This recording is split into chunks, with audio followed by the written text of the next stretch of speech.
चारबन येथे महिलेने एकाच वेळी 4 बाळांना दिला जन्म. माता व 4ही नवजात बालके सुरक्षित. जळगाव जामोद तालुक्यातील आदिवासी बहुल चारबन गावात एक अत्यंत दुर्मिळ आणि आश्चर्यचकित करणारी घटना घडली आहे.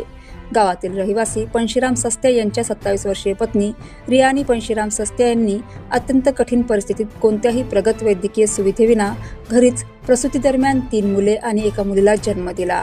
प्रसूतीनंतर माता व 4ही नवजात बालकांना तातडीने जळगाव जामोद ग्रामीण रुग्णालयात दाखल करण्यात आले. तेथील डॉक्टरांनी केलेल्या प्राथमिक तपासणीत आई आणि 4ही बाळांची प्रकृती स्थिर असल्याचे स्पष्ट झाले.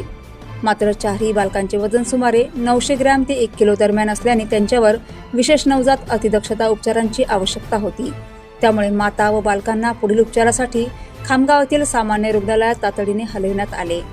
वैद्यकीय तज्ज्ञांच्या माहितीनुसार एका प्रसूतीत 4 बाळांना जन्म देणे ही अत्यंत दुर्मिळ घटना असून अशी प्रसूती लाखो ते करोडो प्रकरणांमधून एखाद्या वेळेस आढळते. तसेच मुदतीपूर्व प्रसूती झाल्यास नवजात बालकांचे वजन कमी असणे ही वैद्यकीयदृष्ट्या सामान्य बाब मानली जाते. सध्या खामगाव येथील तज्ज्ञ डॉक्टरांच्या देखरेखीखाली माता व 4ही नवजात बालकांवर उपचार सुरू असून त्यांची प्रकृती स्थिर असल्याची माहिती मिळाली आहे. या विलक्षण घटनेची संपूर्ण परिसरात मोठी चर्चा